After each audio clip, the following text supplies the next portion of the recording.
Welcome to IC Awareness Month. We are delighted that you're here with us today to learn about InterStim and Botox in our webinar titled Patient to Patient IC Treatment Discussion with IC Board Chair Claudia King and IC Board Member Amber Carter. Before we begin, we would like to take a moment to share a message from our sponsor, Desert Harvest.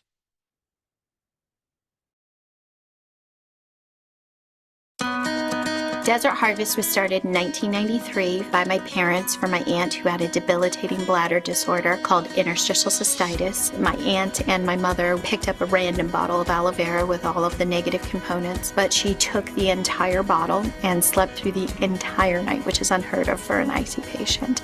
So my parents thought, how could we concentrate this? How could we make this safe for long-term use? How could we maximize the nutrient content? So they got with a chemist friend and developed the formula that we still use today.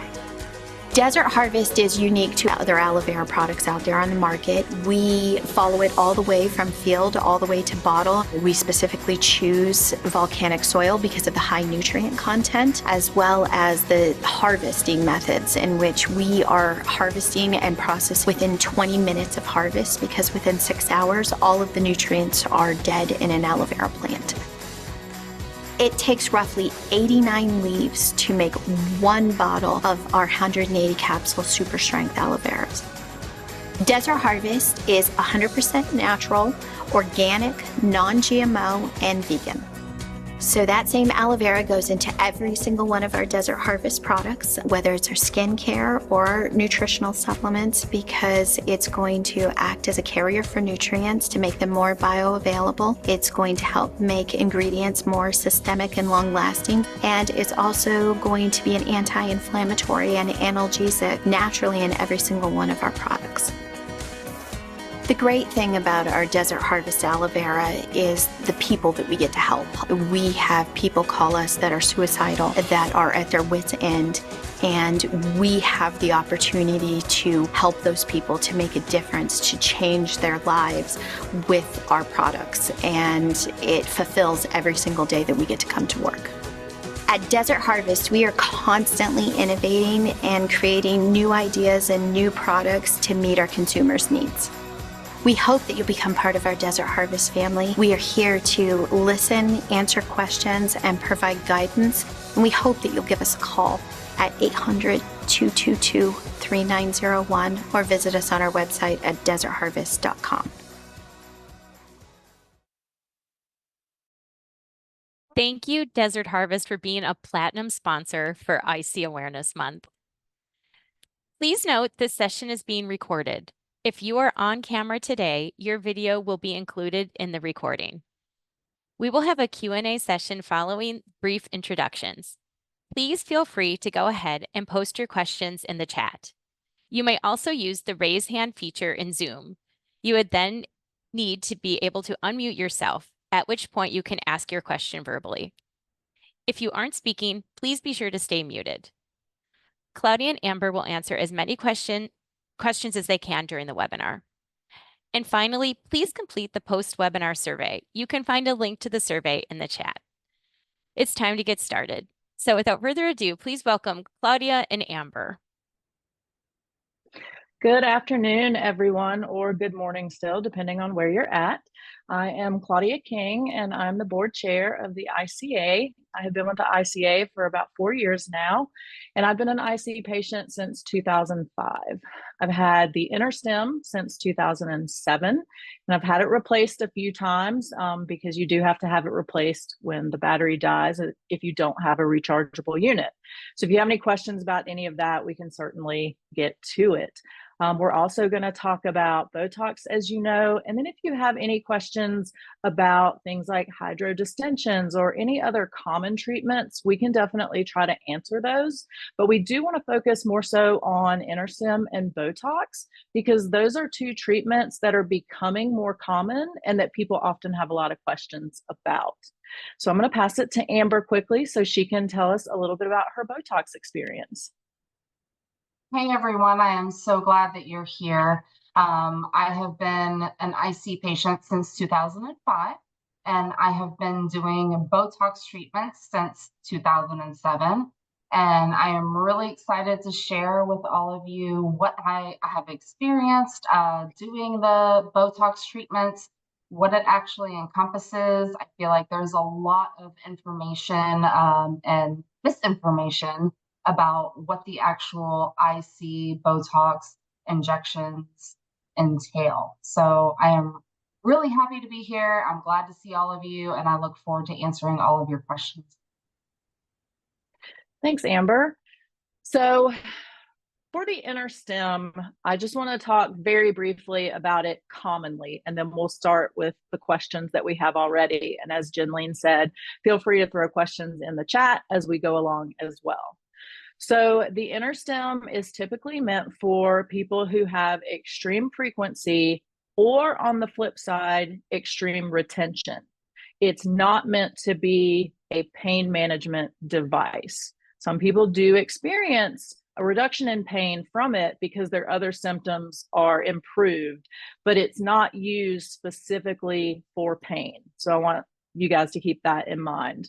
There is a two-step process when it comes to the inner stem. So first you'll have a trial device where they'll implant the leads, but then the actual device that functions will be on the outside of your body. And you'll be able to control that and try it for typically a week to see if you have at least 50% improvement in your symptoms. If you do have that 50% or more and you want to proceed to the permanent device, then your doctor will typically replace the leads and then implant the battery of the device. And then you'll control it. It looks like a phone, but it's just all of your inner stem controls. So you carry that around and you can turn it on, turn it off. You can put it into MRI mode if you have one capable for that. You can change the frequency and the programming. Those words might not mean a lot to you guys, but there are some questions that I can answer that will make that make more sense when it comes to programming, frequency, things like that. So that's kind of the overall basics of the inner stem. Amber, do you want to talk quickly about just the basics of Botox, who it might be right for, before we jump into questions? Absolutely. So Botox, I know there is a lot of controversy and a lot of opinions regarding this treatment. So when we think of Botox, obviously we think of people and celebrities that have put it in their face, and maybe they've had a little bit too much to where they can't properly move their facial muscles. And it kind of does the same thing with the bladder. So typically the inner stem is very successful for things when it comes like the urgency and the frequency. The Botox typically kicks in when it comes to the pain. And Botox is not for everyone. I want to make sure that I'm very clear about that. Botox typically helps the individuals that have things like the spasming pain. And not all IC patients have that. Some IC patients just have burning, or maybe they have a little bit of pelvic floor dysfunction. The IC and the inner stem sometimes can work in conjunction with each other. The inner stem can work when it comes to things like the urgency and the frequency, and then you tack on Botox when it comes to pain. For me personally, as an IC patient, I'm very bladder centric. So for me, the Botox has worked really well when it comes to that constant spasming pain, because it does the same thing that you would think of for somebody's face. It kind of paralyzes those muscles a little bit so that they're not actually able to spasm as much and cause as much of those spasming pains that we as IC patients feel. There are a lot of potential risks when it comes to doing the Botox for IC, and I want to make sure that I'm very clear on that. If it's something that you're considering, I would highly suggest that you start out with a very, very low dose, because I'm sure a lot of us have heard the horror stories when it comes to things like urinary retention with Botox. And that typically happens when the medical provider is not dispersing the Botox properly. So with IC, it's very important that you actually inject to the bladder, as well as the pelvic floor muscles that also spasm around with the actual bladder. When the bladder spasms, it's not just the bladder, it's everything around it. So it's very important that the Botox gets dispersed amongst all of those organs as well to ensure proper pain reduction. Thanks, Amber. So we're now going to go into the questions. And before we start to answer these, I want to reiterate that Amber and I are speaking based on our own personal experiences. So if you are considering either of these treatments or any of the other treatments that we discuss or treatments that we don't discuss, it's very important that you consult with your physician and together decide what is best for you. So we just want to make it clear we are not providing any one of you medical advice. Those of you who are just here listening, or those of you who specifically ask questions. We are just answering these questions based on what we have experienced and what we have been through ourselves. So we're going to start the questions now, and I want to say thank you to everybody. There were quite a few of you who sent in questions ahead of time. If you didn't do that, that is totally okay, because in the chat, I see it going already. I think people are asking questions in there. So feel free, pop your questions into the chat. And once we do the questions that we already have, we're going to hit those questions next. So we're going to start with an Amber question. I have a 100 milliliter bladder with a central ulcer. How do you think Botox would help with excruciating pain? So when it comes to pain reduction for Botox, it's only going to typically help with the spasming type pain. If you have the type of pain that encompasses things like burning, it likely is not going to help.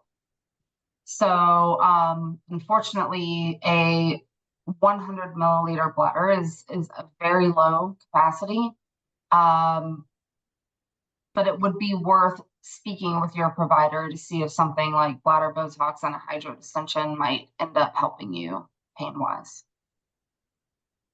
I was thinking of the hydro as well, potentially, because what that does is it kind of stretches out your bladder, sort of like a balloon. So it gives the potential to increase the capacity slightly, or at least cause a little bit less pain as the bladder fills. Amber, you're up again. All right. In a Botox treatment, is the Botox put into the bladder? Okay, so this really varies when it comes to the actual provider that is doing the Botox. Typical bladder Botox is only injected into the bladder. But like I said before, if it's an IC patient, it is very important that we not only inject the bladder with the Botox, but we also inject the pelvic floor muscles around the bladder with the Botox. Because like I said before, when the bladder spasms, all of those muscles around the bladder spasm as well. So if you're only treating the bladder, you're failing to treat the spasmatic of the other muscles around the bladder. So it's very important that if you are considering that you speak to your provider and make sure that they understand that you're not doing I guess what would you call it? The actual Botox for overactive bladder, but you're doing the Botox for actual IC, which encompasses all of those muscles around the bladder as well. I'm going to piggyback off that question very quickly. And you kind of just answered part of it. Is it injected into the bladder and or the pelvic floor? And how long does it last? So typically when you get the injection of the Botox, it takes effect anywhere from 5 to 14 days. So how long it lasts really depends on the patient. Personally, I have it done every 3 months. Some patients can go 6 months, 8 months, 1 year. It really just depends on the patient. And unfortunately, there's no simple answer to that as to how long it will last. A lot of it is trial and error. If you try it and it helps, You kind of just have to gauge yourself to see, well, how long does it take until I start to feel the symptoms again? And then you'll know, okay, this is when I need to repeat the treatment. Amber, have you ever had to self-cath as a result of your Botox? I have not. I know that that's a huge question, and there's a lot of people that discuss the horror stories, and I've seen a lot of them on our Facebook pages. And this is something where it's extremely important that when you start out with Botox, that you start very low in the treatment and the amount of Botox that they're injecting. And typically people start around 100 units. And again, you want to make sure that it's dispersed. You don't want to put 100 units into one area of the bladder because that's where the retention actually starts. So if you start out with 100 units and you do okay and you don't have any retention, then maybe you can increase it a little bit if you feel like you need a little bit of additional help. But you absolutely want to start at a low dose, and you want to have that Botox disperse not only into your bladder, but your pelvic floor as well. I'm going to throw myself a question now. For the InterStim, does it take away the pain or just lessen it? And did the permanent installation of the InterStim unit provide any more relief than the test unit? So as I mentioned earlier, the InterStim is not specifically meant to reduce pain. However, in many cases, and in my case, it did reduce pain because I have retention versus the frequency. So for me, if I don't have the InterStim, then I have to self-cath. I'm basically either in and out cathing or I'm on a Foley without my InterStim. So that in itself just causes additional pain. So I don't have to do that, then I do benefit from less pain overall. So it can be a result of getting the InterStim, but I would never go for the InterStim just hoping for a reduction in pain. As far as the permanent installation versus the test unit, yes. So in the test unit, you have a couple different programs, and what that means is you have leads that are going down towards your sacral nerve, and the sacral nerve is what helps control your bladder and your bowel function. So what that does is the lead sends electrical pulses towards that nerve to help make it work better, basically. And you can change the frequency of those pulses or the strength of those pulses or even the pattern of those pulses. So with the permanent unit, you have many more options to do that. So I think my unit now has maybe 10 different programs. So if I'm not feeling great on the one I'm at, I can go into that little phone unit and change the program or increase the intensity or decrease the intensity. So I have found that with a permanent unit, you can potentially experience more benefits than the trial. The trial really is just that. It's just to see if you're likely going to experience improvement in your symptoms with that unit. So there's a couple different programs on it. It's a very basic, kind of archaic looking little box that's outside of your body, and you can just make a few different changes. And they actually don't recommend that you make a lot of changes during that trial because it can take a day or two for those changes to show improvement. But to fully answer that, I would say yes, you have different programs, you have different options with the permanent unit. You also have the ability to go into your doctor's office and the representative for your medical device can add in or change out programming. So that again adds to additional potential improvement that you could see. Amber, does your Botox provide full relief? Do you still have food sensitivities, and do you still have flares? So no, it does not provide full relief, unfortunately. I have yet to hear of a treatment that does.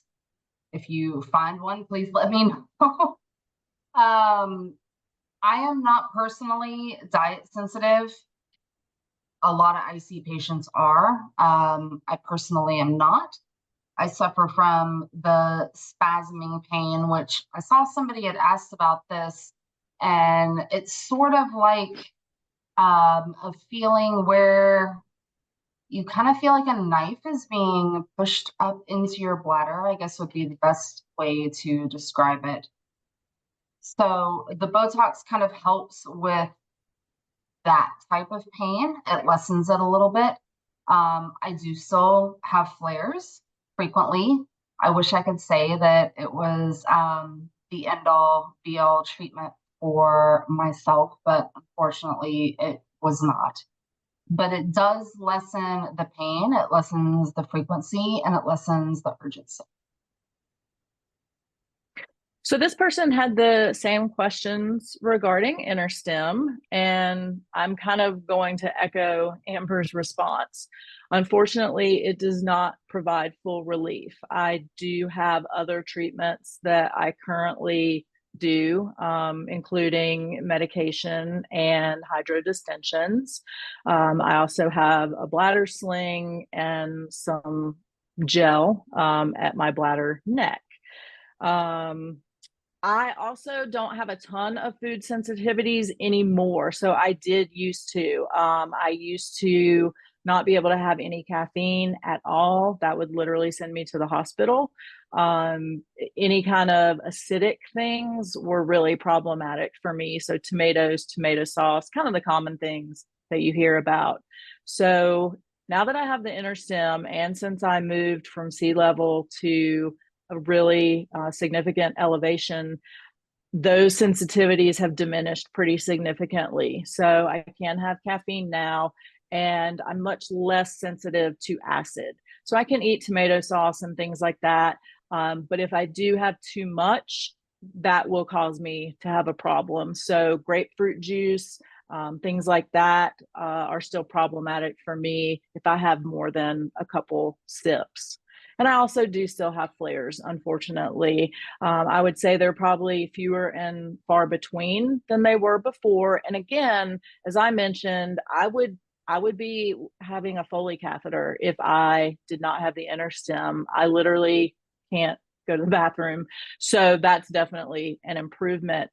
You know, for me, it comes down to quality of life as well. So while I'm not 100% now, even with the treatments and with the InterStim, I'm so much better than I was. You know, I'm able to work now. I'm able to socialize a little bit more. I'm able to exercise. So I'm able to do a lot more than I was previously. And that's thanks in huge part to the InterStim itself. Next question is going to be for both of us. So I'll answer first since I'm talking already. What are the best ways that family can offer support? That's an amazing question. So thank you for that one. And I know that's a difficult one. I know I recently have experienced some issues with not family per se, but friends, you know, not really understanding what I'm going through. And when I mentioned that I was having another bladder procedure, their response was, "Oh, again? Did that last one not help?" And as you all know, I'm sure that's incredibly disheartening to hear, because it's like, yes, again, it's going to be again for the rest of my life. So I would say, you know, for family support, education and understanding would be first and foremost. You know, try to learn as much as you can about the disease and about the treatments that we're going through. So if you learn about, for you know me, the InterStim and the hydrodistension, then you'll understand, like, okay, now she has this device implanted in her back, so I shouldn't like play punch her in her side, because that's going to cause extreme pain if I hit that device. Or maybe I shouldn't suggest that we, you know, go play bumper cars, because that could dislodge the device or move some of the leads. So really being mindful of what the treatment is and how it impacts life is super meaningful, because then you can be an asset in helping that person say, you know, I understand that you can't maybe do X anymore. What if we try this other thing that's going to be fun as well? Something else I've experienced, and I feel like Amber has too, just from knowing her is I feel like when we as chronic pain patients have surgeries, we have increased pain, more so than quote the average person would have after a procedure. So some procedure that might take a I don't want to call them normal, a non-chronic pain patient, it might take them a day to recover. It might take us a week. I feel like it really amps up my pain receptors and it just causes me overall more pain. I'm more tired. I just don't feel as well, and it does take me longer to recover. So I think being mindful of that as well is very helpful when it comes to being supportive of an IC patient or any type of patient with chronic pain. So to wrap that up, I would say education, understanding, and trying to help replace some of the things that might have been lost because of the condition or the treatments, helping to replace those with things that are equally as satisfying. So Amber, I'm going to ask you that question as well. What do you think that family and friends can do to best support an IC patient or a chronic pain patient? I echo everything that you said. I think that sometimes as an IC and a chronic pain patient, a lot of our family members tend to Google how to help us or how to fix us. And sometimes that isn't the right answer. I know when I met my husband, he went through so many different things to try to help me and how to try to fix me. And because I'd been dealing with IC for a number of years before I met him, I knew that kind of a lot of those things were in vain. And for him, actually being able to go with me to my urologist and experience the procedures and the treatment and have those important conversations, those were the things that made him realize, okay, maybe I can't, quote, fix her, but these are the things that I need to do to support her throughout her journey. And I think that's a really important topic, is that we can't expect our family members to fix us as much as they would love to. But what we can hopefully expect from them is that they will support us on what our journey is and what our treatments are moving forward. And that looks different for everybody. For me, my poor husband, he's terrified of flying, and I live in Florida. My urologist is in Texas, so he has to fly with me every couple of months. And he's had to kind of learn those different types of support things and how to work on his own stress and his own mechanisms in order to support me. So I think it's really important that any family members and friends understand that one day from the next are completely different. We may feel wonderful today, we may be in pain tomorrow, and people that love you and support you will understand that. I'm so glad that you brought that up, Amber, because that is really important to get, is that we sometimes have to cancel plans. It's not because we're lazy. It's not because we mismanaged our time. It's because when we made the plans, we felt okay, and today we don't. So being understanding of those things and not writing us off, I think, is another great way to support an IC patient or chronic pain patient. Keep extending those invitations and just be mindful that a cancellation may occur, and it breaks our heart as much as it does yours when we can't show up to something. So if you can just be mindful of that, I think that goes a really long way. Absolutely.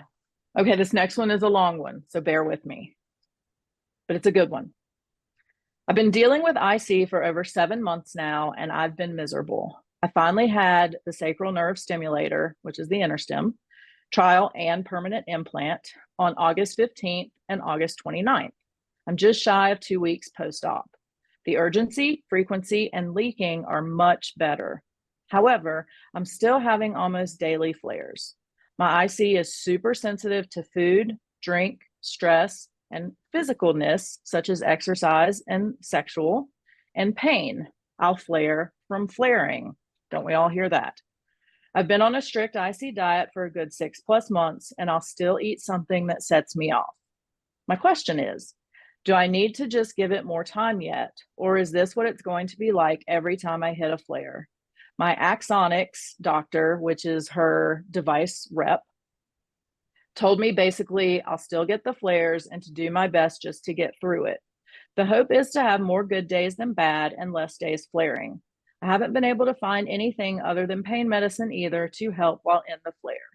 Lots of information in this question. Sorry about that. Well, don't apologize, because that's why we're here. Mainly, would you recommend the InterStim only? Do I need to also consider Botox to my bladder or other treatments? Is there anything else I can do for the flares? Will I have to be on pain medicine the rest of my life? So I'll start with this one, and then Amber, I'll toss it to you for the can we add Botox question. Okay, so you're only a couple weeks out from your permanent implant, so you're still healing. You know, you had a kind of a, I know they call it a procedure, but let's be honest, it's a surgery. They're putting a foreign device inside of your body. So they're having to create room for it. They're having to put it in where there wasn't something before. They're tunneling, you know, where those leads go, and all that causes pain, and it can take a little while for that pain to subside. So you are still fresh from that surgery. So I would definitely give it more time in that respect. I feel like the fact that the urgency, frequency, and leaking are so much better is a great sign. That shows that ideally the InterStim is going to help you, and it can get better. So like I mentioned earlier, you can change that programming on your device and consult with your, it sounds like you have a really good rep. So consult with them, you know, hey, should I try this program or that program? Because they're the ones that put those programs in. So they know what they mean, how they work, how they're going to affect your bladder and the performance of your bladder. So I would definitely talk to them and say, you know, which program should I try next, and let them guide you a little bit. But I wouldn't hesitate to try some of those different programs that you have. Try increasing the pulsing. That's an option as well. So I think you definitely have some options as far as the InterStim, but I think you're on a great path. As far as the diet, I've never been good at the IC diet, so I can't speak a whole lot on that. What I can say is that we do have a diet video coming up at some point this month where a registered dietitian who has IC is going to talk a little bit about diet and IC. So I would definitely encourage you to take a look at that. The IC diet doesn't work for everybody, and it can be miserable because it's very restrictive. So I would potentially speak with a dietitian who has experience, so maybe they can guide you in a different route or look at what you've been eating and not eating to see if there's potentially something else going on or some recommendations that they could make that might be beneficial. I haven't been able to find anything other than pain medicine, and will I be on pain medicine the rest of my life? So I have changed my view on this very recently. I was on pain medication for about 10 years. I was on morphine to exist from like 2005 to 2015. I was on a lot of morphine, and I was able to function just like I am now because it was really just directing itself to the pain. I was able to go off of that. And when I did, I really began to think, well, I never want to be on pain medicine again. I don't want to have to deal with that. And I had a back injury last year that caused me to go into pain management and get on pain medicine again. And what I realized is I had been missing out on some quality of life with my IC because I hadn't been on a pain management system. And so I'm not saying that you will have to be on a pain management system for life, but if it improves your quality of life, then I think it's worth investigating that and finding a really good specific pain management doctor to help you with that. My pain management doctor is very familiar with IC. She gets it. And she understands what I need and what might be more helpful than something else. So I would really recommend finding a really strong pain management doctor that understands IC at least a little so that they can help guide you. And if you do have to be on medication for an extended time or for the rest of your life, you know what? You have to look at it as you're doing whatever you can do to improve your quality of life. If that improvement overrides whatever potential side effects may exist, then that's what I would do for me personally. You know, I personally, I don't have an issue with addiction. I'm able to manage my medication very well, so it's not a concern for me. However, if you have those concerns, you really need to talk to your doctor about that and figure out what might be the best medication for you. There are some new options now that they're technically still opioids, but they don't really act like an opioid. It's actually sometimes used for people that are getting off opioids. So there are new options now that you can investigate. So to this person, I say, don't give up. You are on a really good path. I feel like you're seeing improvement. Just give it some time. Be patient. Yes, flares are going to happen. Try to reduce the stress in your life, which I know we'd all love to do. But stress can usually be a really big trigger for flares. So do whatever you can to try to minimize that stress. Continue working with your rep to find the best programming for your device, and then investigate some other potential options. I'm going to pass it now to Amber to talk about if Botox could be considered for her bladder as well to help her pain. Yeah, so you absolutely can have the InterStim with the Botox. Typically, you try one before you try the other. Maybe you would try the Botox injections to see if those help with the pain and the urgency and the frequency. Or you would go the other route and you try the InterStim to see if that helps with the pain and the urgency and the frequency. If one of them feels like they're helping, but maybe not quite enough, then at that point you can add either the Botox or the InterStim on top of that. I was kind of trying to read through a little bit of the questions and the comments that were coming through. One thing that I do want to make sure that I'm clear about is that Botox absolutely is not a 100% foolproof treatment. This is a toxin that they're injecting into your bladder and pelvic floor, and this is something that is not permanent. So if you do the treatment, and it works, you absolutely will have to repeat that treatment. So I don't want anybody to think, oh, I do it once and I'm good to go after that. Unfortunately, that's not the way that it works. If you do try it and there's some kind of bad reaction to it, let's say you have some kind of retention, it will wear off. It's not permanent. If there's some kind of situation where you have to do a self-catheterization, that is not permanent. I know a lot of people talk about horror stories when it comes to that. If that potentially does happen, it will wear off within anywhere from 2 to 6 to 8 months. The other thing I was kind of seeing coming through the comments that I thought was an important thing to mention is that if you currently have any type of issues when it comes to pointing, and you haven't tried Botox or InterStim, and you're feeling like it's difficult when you go to the bathroom to get that urine out, Botox might not be the best treatment for you, because it can potentially cause patients to need to feel that urge to kind of push that urine out. And if you're having that before the Botox, then there's probably more of a possibility that it might cause retention for you. So that's something that you should definitely discuss with your provider before you move forward with that, if you're having any type of retention issue.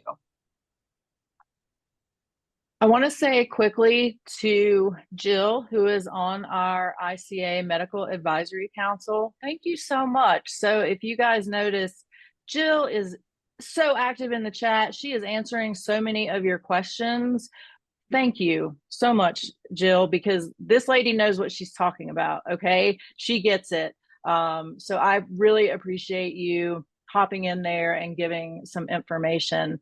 I also want to quickly, somebody asked, do you have to carry the phone-like device everywhere with you for your InterStim?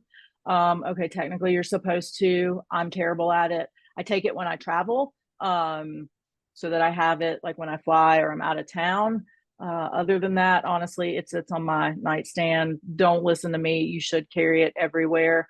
Prior devices, so like 15 years ago, 10, 15 years ago, certain store security systems could turn your InterStim on and off.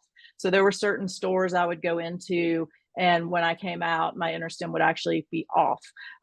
So I would carry my programmer all the time then, because I didn't want to suddenly be turned off. So you should carry it all the time. That's my recommendation to you. And there are also InterStims that are MRI compatible. So that's been amazing. I had one of those put in last year. It's MRI compatible. It works. I've had an MRI. Nothing got sucked out of my body. But you need your programmer for that as well, because there's an MRI mode, and the person who actually runs the MRI will want to see that and see you put it in MRI mode and see on the screen that it is in MRI mode. And that's for your safety, as well as for them not to have to deal with the paperwork of somebody having a device pulled out of them in an MRI. There was another question in here that I wanted to hit, but I don't know what it was. So we have a couple more questions here, and then we'll hop back into the chat, or if anybody wants to ask anything live, then you can do that. So I would like to hear a discussion on hydrodistension and how that can help with pain with IC.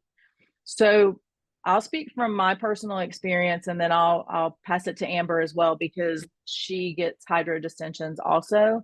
I used to get them every 6 months, and I did have a reduction in pain because, and this is not medical terminology. Obviously, Jill's probably like cringing inside when I say this, but it sort of, they put saline or something safe inside your bladder and kind of fill it up and sort of overfill it a little bit. And for me, what that does is it allows me to hydrate better, and then it allows me less pain as my bladder fills.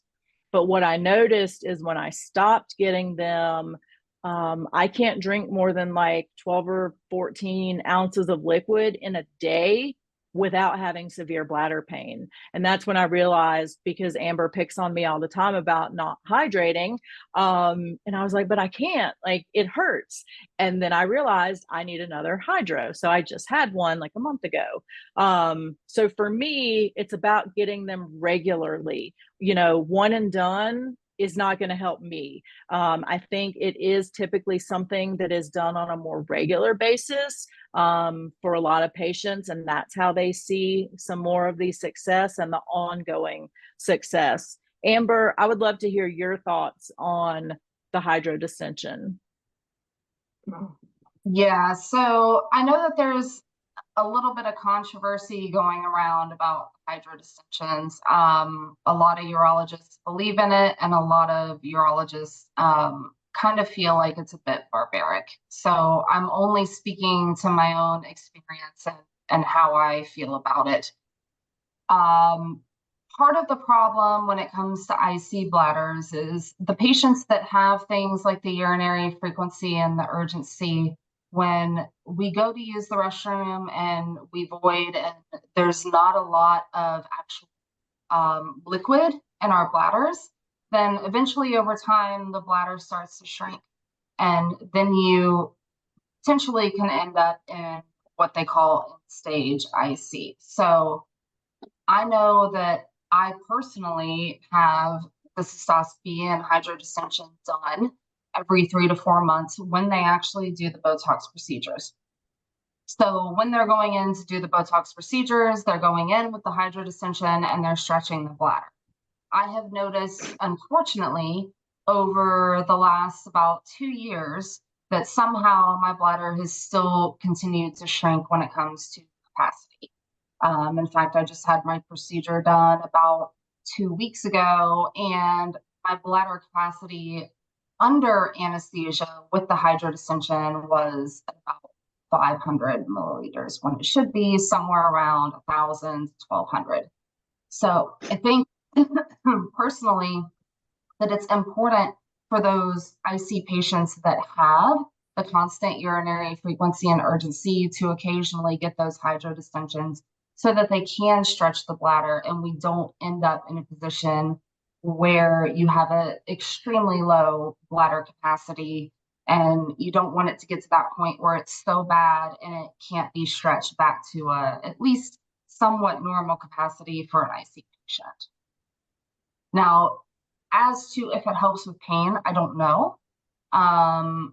Personally, for myself, I have not noticed a correlation with that, but there has been extensive research, and I've spoken to many patients that have had success when it comes to the hydrodistension and pain reduction. And for me, that has been the case, as I mentioned earlier, with the bladder pain that I get from hydrating, basically, from drinking liquid. So it has helped me with that. But again, I think it's going to be very individual and very personal experience to experience. Amber, are there any other injection options besides Botox, and what are the possible negative consequences, which I think we've hit most of, but if there's any other ones that you want to mention? Actual bladder injection wise, I don't know of any. I know that there are some steroid injections that can be done. To my knowledge, those are typically done if there's a Hunter's ulcer situation. And personally, I don't have Hunter's ulcers, but there are a lot of installation that are done, whether it be, a cocktail of lidocaine and heparin and saline, those types of things, which are typically done in conjunction with a hydrodistension and a cystoscopy. But when it comes to actual bladder and or pelvic floor injections, I personally am not aware of anything other than the Botox. The only other thing that I have had, so I've had trigger point injections, but they were in my vagina. So I don't know if maybe that's something this person has heard about. What I will tell you is, for me, those helped more so with pelvic floor dysfunction and pain, pain with sex, things like that. They are extremely painful to get because they're literally putting a needle into like several points around your vagina. And they would last for me about a month. So kind of got to weigh risk versus reward on that one if you want to get something like that.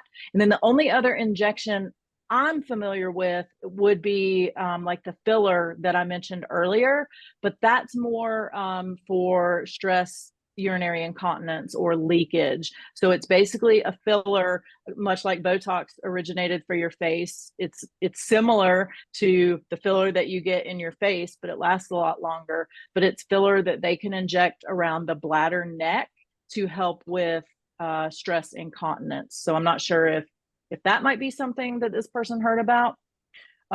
Okay, last question that we have on paper. So the background.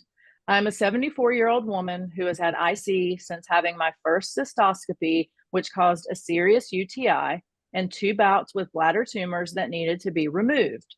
I also have IBS, mostly constipation alternating with diarrhea, which has really worsened over the last year or so.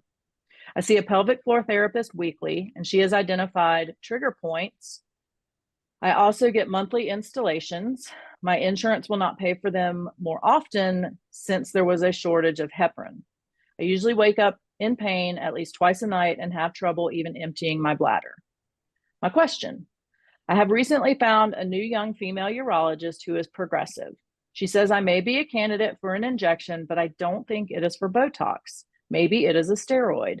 I am worried that I could end up with a nasty side effect, such as incontinence, or get overactive bladder again. So I'm going to comment on a couple things, and then Amber, I'll toss it to you in case there's anything else in here that you want to run through. I will say, oddly, I also have constipation with occasional diarrhea. My InterStim helped that tremendously. Again, that's not why I got it. It was just a happy side effect that I experienced tremendously less constipation with that. I'm not saying run out and get an InterStim, but if other people who are thinking about an InterStim also deal with constipation, it could potentially help that.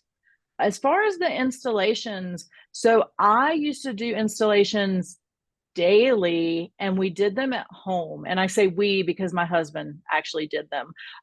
He learned how to cath me and he would do my installations. So there may be an option if you want to learn how to self-cath, or if you have somebody that can help you, that could be an option. If you wanted to get them more frequently, you may be able to have a compounding pharmacy give you the ingredients, and then you can do them.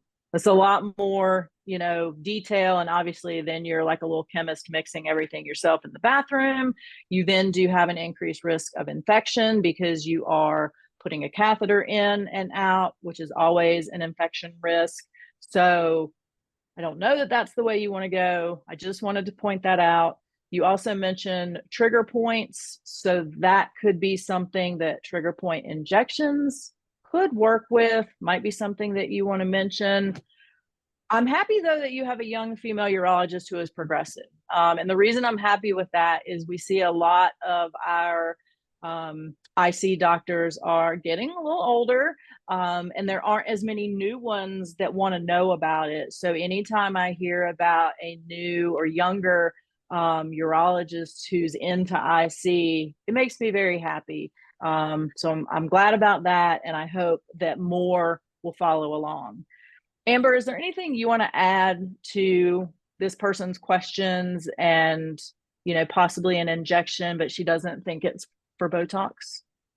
Yeah, I mean, it's unfortunately hard to answer because I don't know what she's referring to. Don't really have too much to add on that one. I think you did a great job answering that question. Thanks.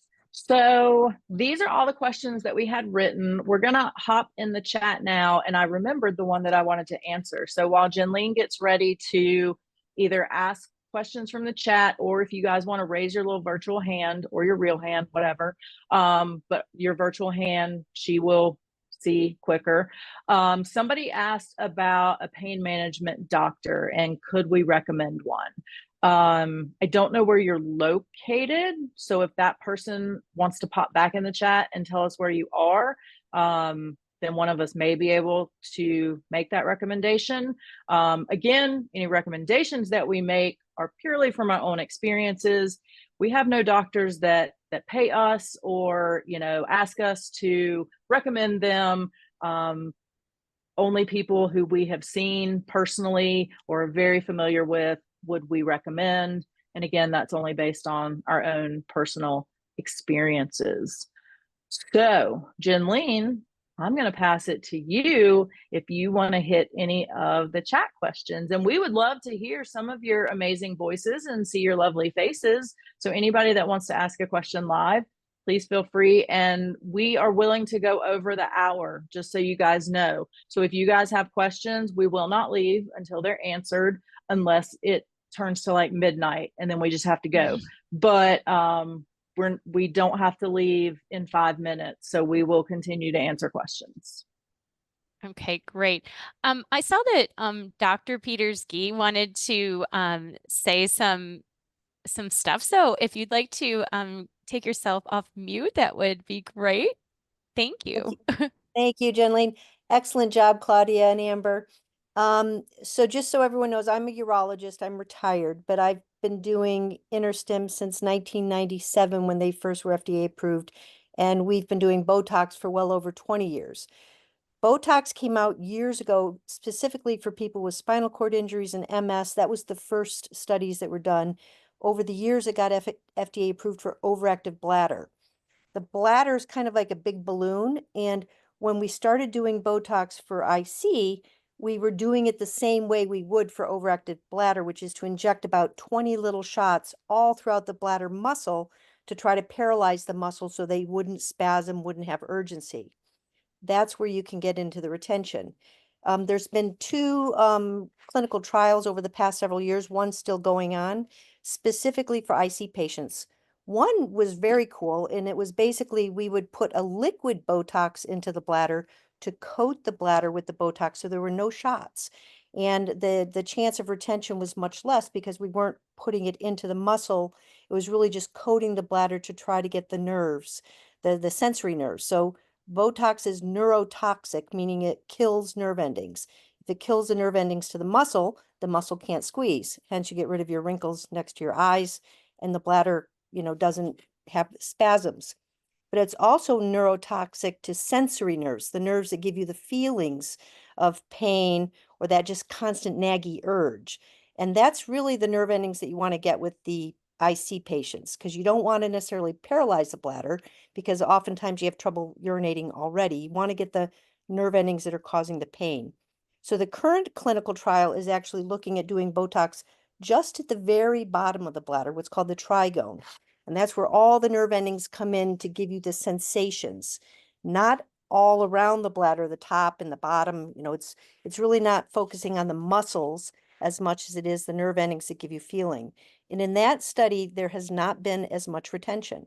So there's a lot of progress being made in Botox, and some doctors have already started, even though it's not common knowledge, started to inject just the trigone specifically for IC patients. So, talk to your provider, and if they know that you have difficulty emptying, they may consider injecting the Botox just a little bit differently. So that's all good news for IC. And as far as the InterStim and the axonics go, I made a little note that this is the only surgery you can do where you get to test drive it before you commit.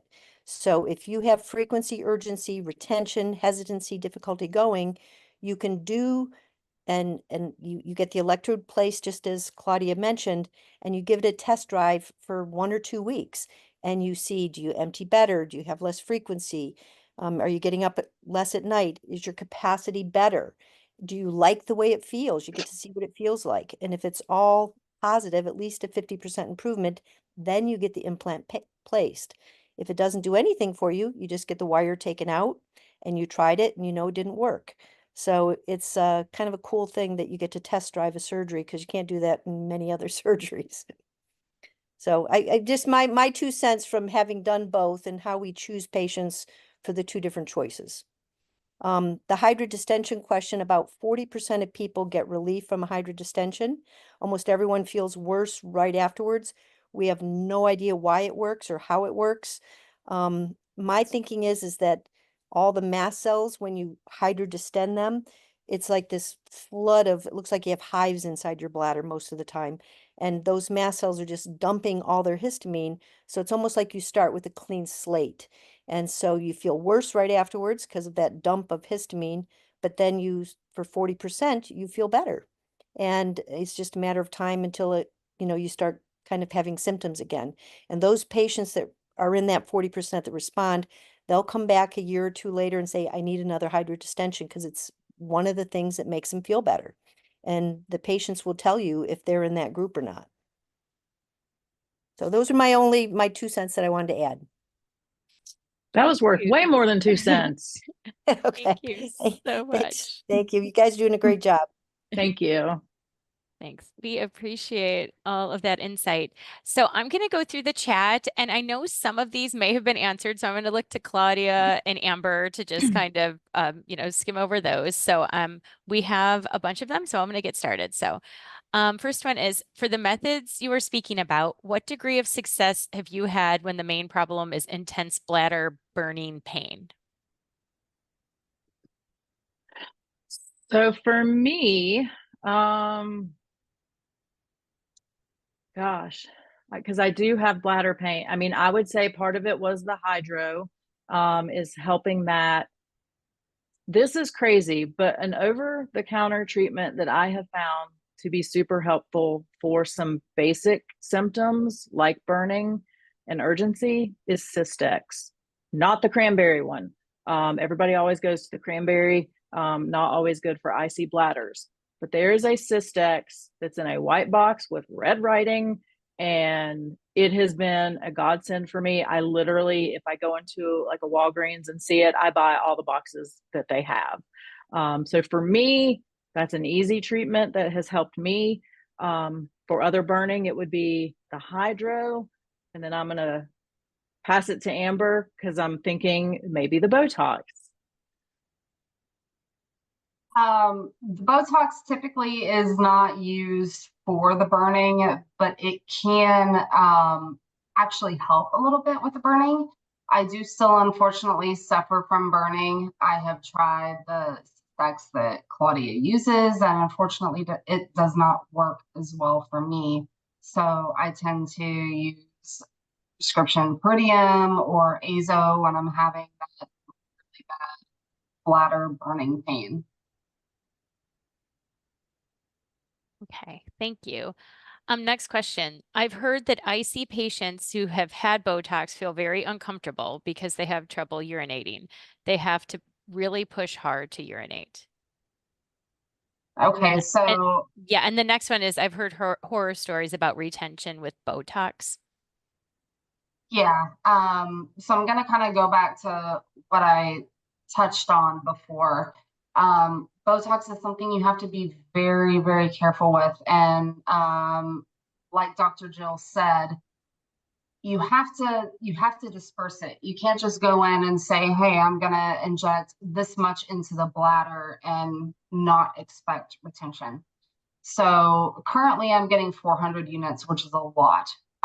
But the amount of the units is dispersed not only amongst the bladder and the trigone, but it also goes into the urethral sphincter, all of the pelvic floor muscles, and the perineum, and all of those other things that are kind of incorporated when we suffer from IC.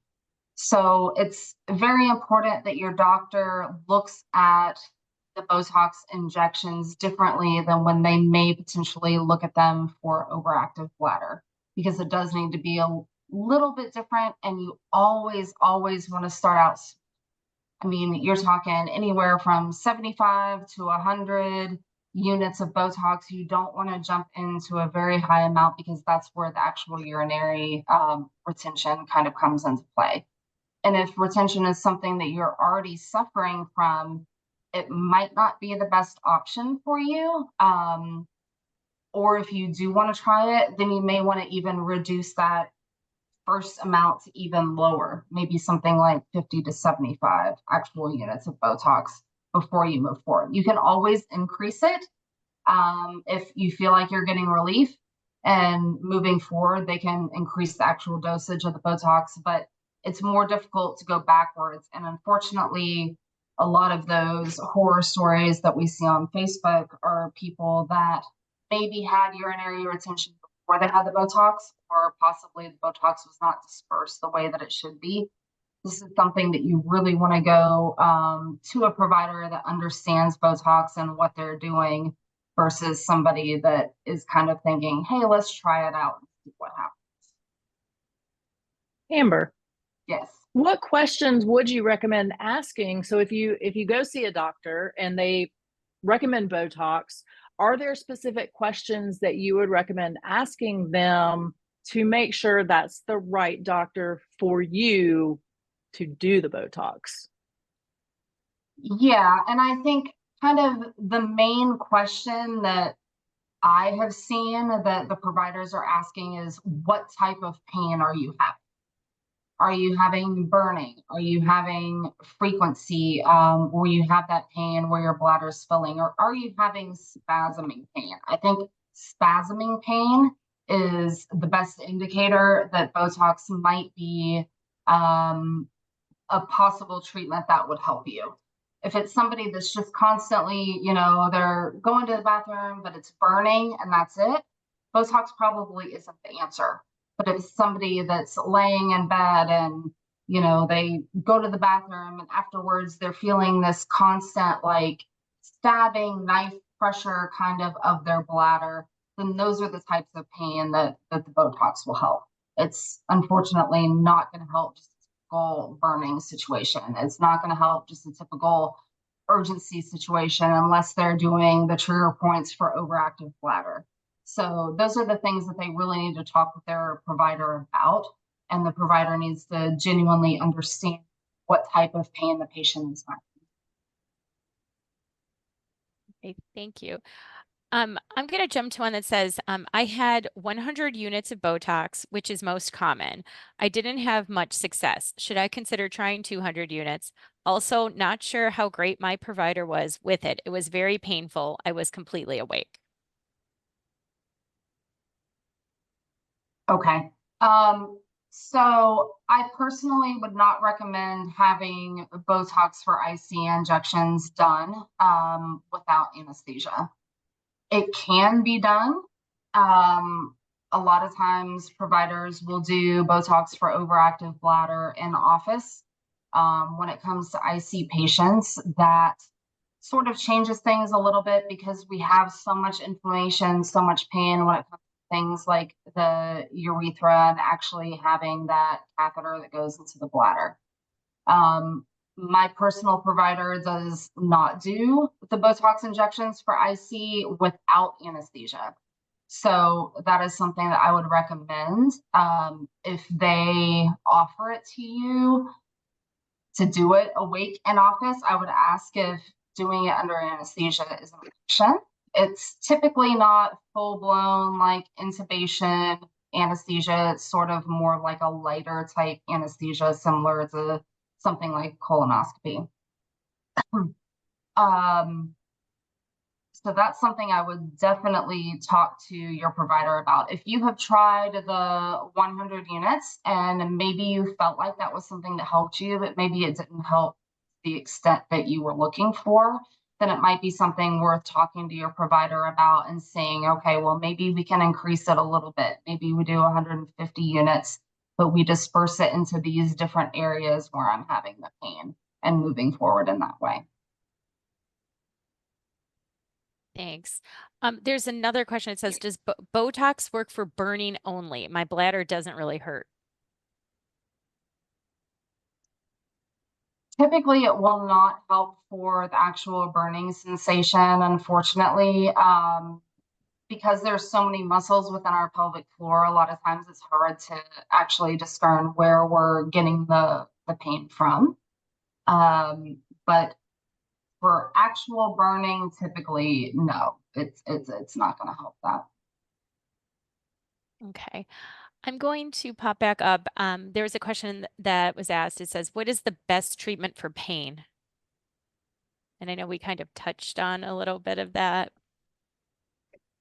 Yeah, I mean, I think that's really going to be individual. And unfortunately, just as you've heard from us today, we are doing totally different treatment plans and have different results and have different pain levels and different types of pain. So I think that's just going to be an individual decision.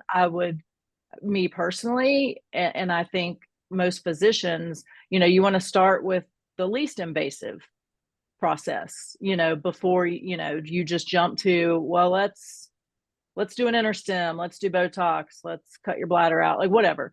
I would start less invasive and work my way up. And I also did want to note there is a new peridium per se called Urabel. It turns your pee blue instead of orange. and it doesn't stain as badly as the orange. But that could be something that you could look at for the burning pain as well, because it's created very similar to Peridium or to work very similarly, but it's just a new or different configuration. So you might want to ask for that Uribel. So Uribel. Thanks. Next question. What do you mean by bladder spasms? What does that feel like? I think Amber hit that one. Okay. Kind of the knifey pain. For me, it feels like cramps, like menstrual cramps, and I don't have a uterus, so it's not that. But to me, that's sort of what those spasms feel like, is this cramping discomfort that I also equate to having like 50-pound hooks hanging off my hips. So very descriptive, but that's what it feels like for me. So next question. Is Botox for IC covered by medical insurance to include Medicare? So when I first started getting this treatment back in 2007, I think it was, I can't even believe it's been that long. It was not approved at all for me. So insurance would cover the actual procedure, but they would not cover the injection of the Botox itself. So recently, to my knowledge, the insurance will cover it for overactive bladder. So a lot of it depends on how your physician codes it. It's FDA approved for overactive bladder. So if they kind of code it in that direction, which obviously overactive bladder is a symptom of IC, then typically they will approve it. If they try to bill it as specifically only for interstitial cystitis, a lot of times they will reject it. So you kind of have to work with your providers on it. While it's not actually FDA approved for quote IC, it is FDA approved for all of the symptoms that we have that work in conjunction with IC, like overactive bladder, pelvic floor dysfunction, those types of things. So usually, you may have to go through an appeal or two, but typically insurance does cover it now. it's all about the paperwork. Yep. And Dr. Jill put a comment about that too in the chat. So make a note of that. Anybody that's concerned about insurance or Medicare, look at what she wrote as well as what Amber just said. And then if you ever need insurance appeal help, I've been through several of them. I've always been successful. So you can come to me and I will help you. Thanks, Claudia. I believe some of these were answered, but I'm going to quickly go through them. Someone wrote, did I hear you say that too much Botox may cause problems with urinary retention from Botox, the feeling like you have to push to urinate? Yes, it can. If you have too high of an amount of Botox injected into certain areas, it can unfortunately cause you to maybe feel like you need to push a little bit to get that urine out, or it can, in worst case scenarios, cause urinary retention where you have to self-cap. Again, like I've been preaching this whole webinar, it's really important the physician understands Botox. They understand the bladder muscles, the pelvic floor muscles, so that they're injecting it into those areas in order to reduce the actual possibility of you having retention or the actual urge to push a little bit more to get things out. And again, start very, very low when it comes to the amount of Botox that you inject. And then from there, you can work up higher until you find that sweet spot that works for you pain-wise. Okay, thank you. The next one, I believe Dr. Joe already answered, but it was about InterStem and Axonics, and if you thought it might help, and if they had to carry the phone-like device around wherever they go. I believe we talked about that a little bit. Yes, and I saw Dr. Jill also commented that apparently Axonics, their device is more like a key fob, so that would be less cumbersome. I have a Medtronic device, so it is the phone. Okay. I don't carry it, so it's not cumbersome. But if you had that type of device, I mean, it's literally just the same size as your cell phone. So you could throw it if you carry a purse or a bag, you can easily throw it in there. And it's really not that big of a deal. But the key fob, that's even tinier. So there you go. Okay, thanks. What is the recommended frequency of steroid injection for treatments for IC patients with Hunner's ulcers? Oh, and I see Dr. Jill answered that one. Okay, thank you. Perfect, because I would not be able to. Okay, So thank you, yep, Dr. Jill. thank you, thank you. You. Okay. Can you recommend a pain management doctor? I have a hard time finding someone who cares about my pain. They won't give me medication. I'm in constant pain 24/7. I have no quality of life, and I can't see myself living with pain at this level forever. I did address that in the chat as well. So that person, let me know where they are, and she's going to email me because she is willing to travel. So Okay. I recently heard that hydrodistensions may enlarge your bladder initially, but shrink it in the long run. My uro at UPMC would not do a hydrodistension, only cauterize the Hunner's lesions. So there's a discussion about someone else piped in. That is what happened to me. They did the hydro procedure and my bladder cracked and started bleeding. They had to cauterize the entire crack in addition to the ulcers, which left me with severe bladder scarring and decreased my capacity substantially.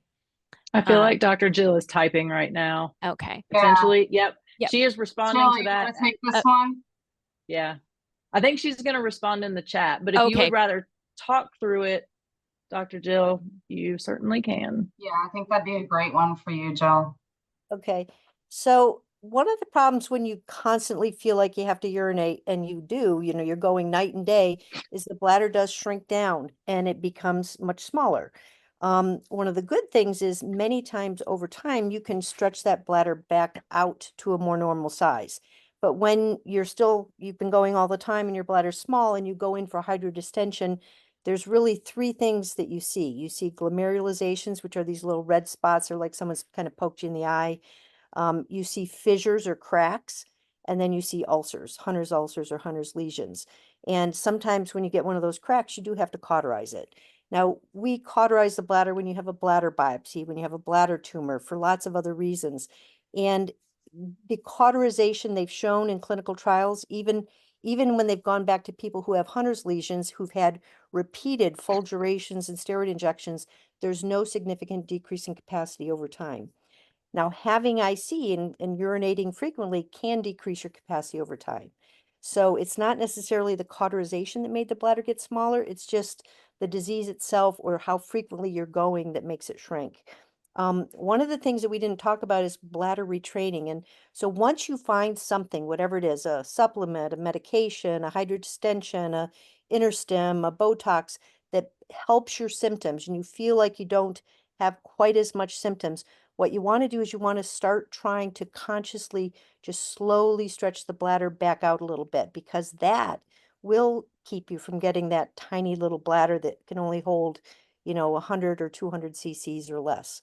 So just, you feel like you have to go, try to hold it maybe 5 more minutes. Just do like 3 more emails, wait till the next batch of commercials, read another chapter in your book, and then go. Don't go to the bathroom just because you're leaving the house. Don't go to the bathroom because you just got to the store. Try not to just kind of, toilet map your way around town. Try to slowly just hold it a little bit longer, and that will help you to not get that tiny little bladder that just can't hold anything anymore. So anyways, the hydrodistension, the fulgurations have never been proven to decrease your capacity. So no risk. Okay, thank you. Also, Dr. Jill, you made a comment about suggesting some clinical trials for IC patients, and I wasn't sure if you already put that in the chat or if you'd like to talk about it. Oh, what I was talking about was the Botox clinical trials that we participated in. One was the liquid Botox, and then the newest study is Okay, putting the Botox down at the very bottom of the bladder, what's called the trigone. It's like a little okay. triangle part where all the nerves come in. That looks like it helps the IC patients from their pain with there was like no retention in any of the group. all the people that got it put just at the bottom of the bladder, the chance of retention was much less. So there's a lot of research going on with Botox, which is specifically for IC patients. Still not FDA approved for IC, but at least they're figuring out how to do it better. Thank you. Thank you. Okay. Somebody writes, I have had IC since 1996 and had cysto and hydrodistension treatments, which were very painful for me. About 10 years ago, I went into remission. However, it is becoming a bit active for the last month or so. Unfortunately, I was on a medication for 23 years, which gave me loss of central vision and thus have been forced to retire and on long-term disability.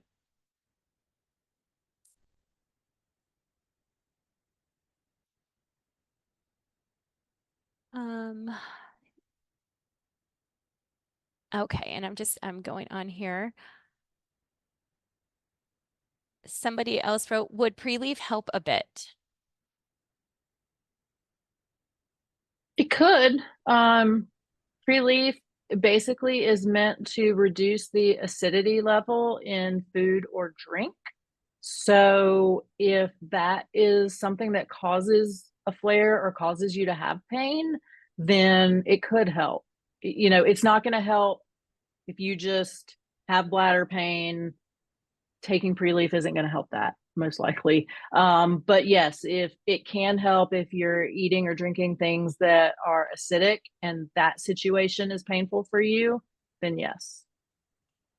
Okay. We have a couple people asking about pain management doctors in their area. So I believe we were going to reach out to them separately. Okay. One thing I would like to mention about the Botox procedure is just what it kind of feels like and what to expect afterwards. I know there's a lot of concern about how painful it is. I personally have it done under anesthesia. When I wake up, I would say it feels like a massive bladder flare, like a massive C flare. And it's typically managed for the first couple of days with things like Iridium, Azo, Urabel, Marco, usually for like the first maybe 24 or 48 hours, a little bit of that kind of narcotic pain medication just to get you through the hump of it. But the Botox typically takes effect anywhere from 5 to 14 days. It kind of depends on each individual. But it is very important that your provider kind of anticipates the pain that you're going to experience, at least for that first probably 72 hours of it. So that 72 hours, I would sort of relate to something like a very severe IC flare. And then it moves forward into feeling better. So for anybody that's concerned about the pain management of that actual procedure, that's kind of what it feels like. It's, you know, maybe a little bit of burning and bleeding for the first 24 hours. And then after that, it kind of starts to relieve and you start to feel better. Thank you, Amber. Okay, I wanted to see if there was anybody live that wanted to ask a question. Does anybody have their hand raised or feel like they'd like to ask their question verbally? I think we basically got to all of the questions in the chat. Oh, we have a hand raised. Okay. Go ahead and ask. Oh, okay. Judy.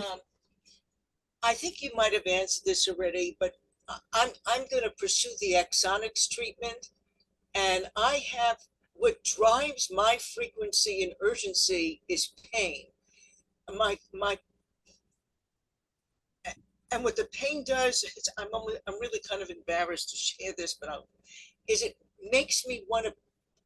I'm okay now, right now, but I think I'm just feeling nervous right now. By the way, it's okay. We're all family here. We're all family here. Well, I've restarted amitriptyline, so I'm better right now. I have a call into my primary care doctor because it seemed that what happened is I was taking amitriptyline for a while.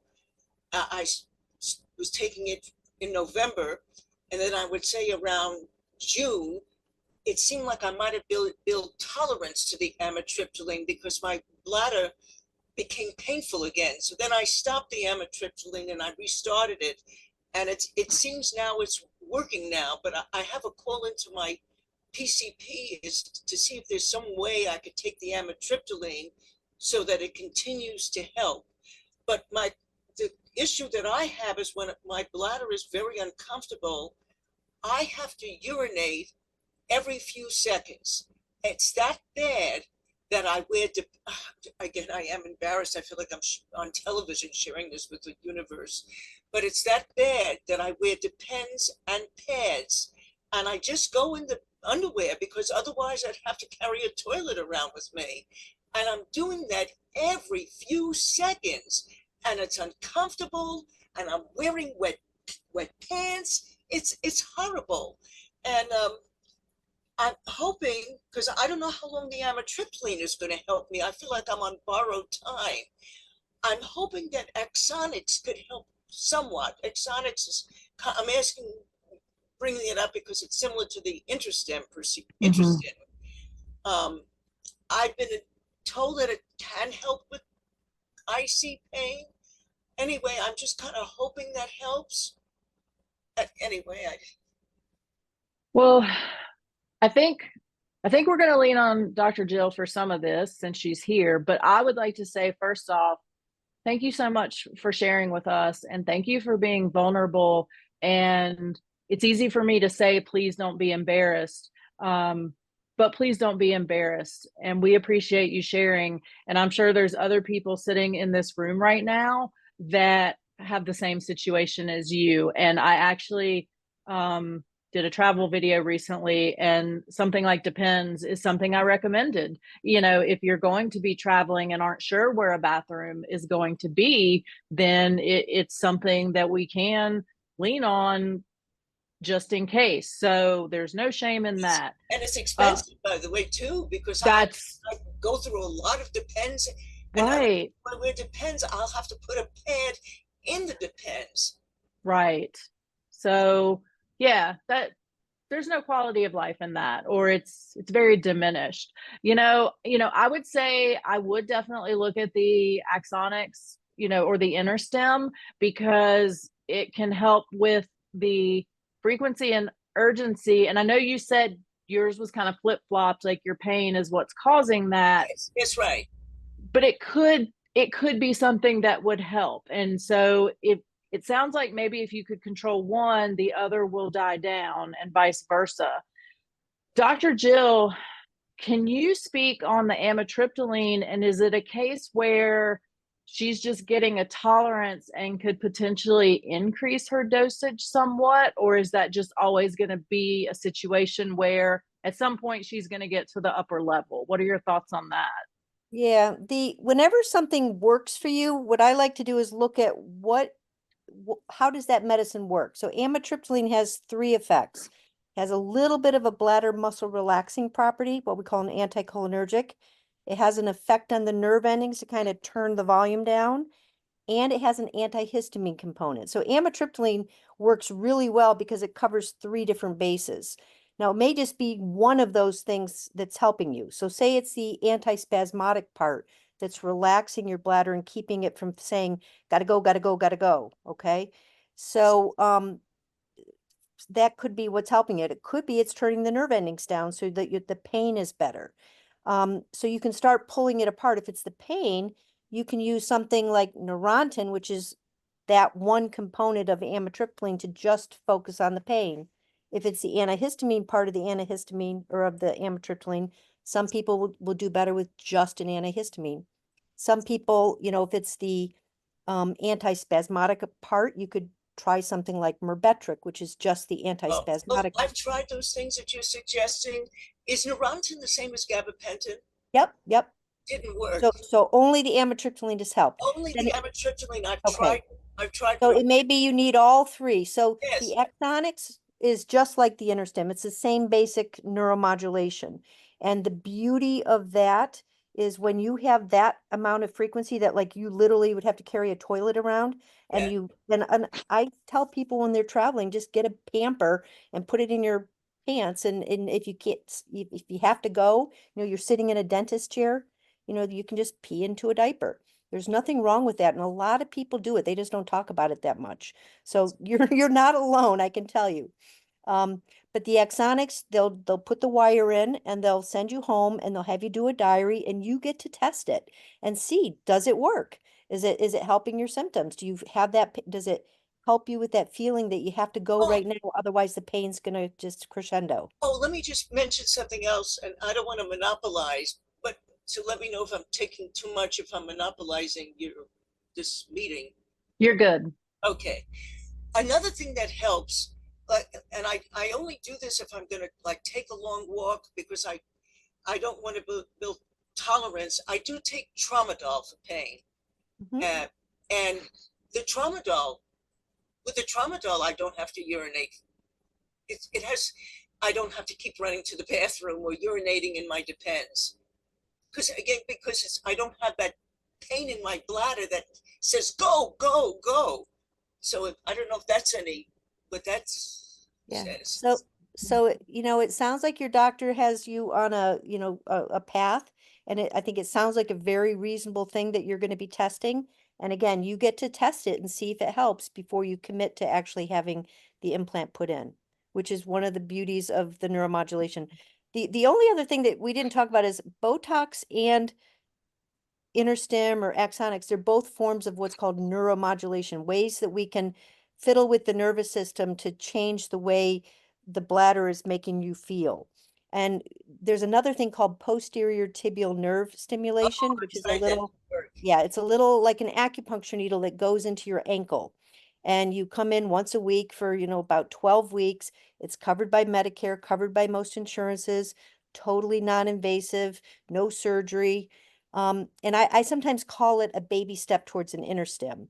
So if you're not quite ready to take the jump, I'm going to have a surgery and consider having an implant put in, but you're having a lot of frequency urgency because it is FDA approved for frequency urgency, not pain. Then sometimes the tibial nerve stimulation can be done.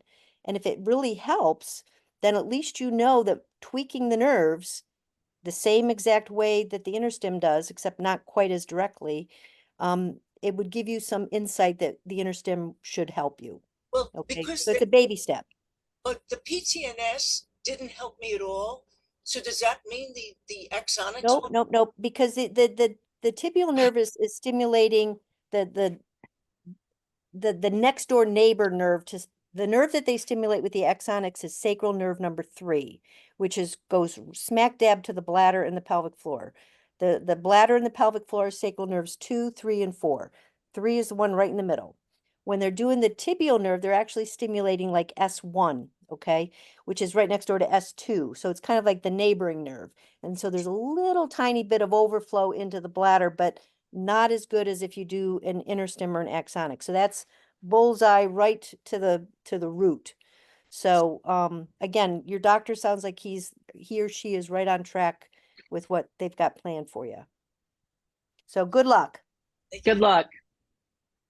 We'll Thank you. all we'll all say a little prayer that it's going to Mhm. help you, okay? Thank you very much. Thank you so much for sharing, Judy.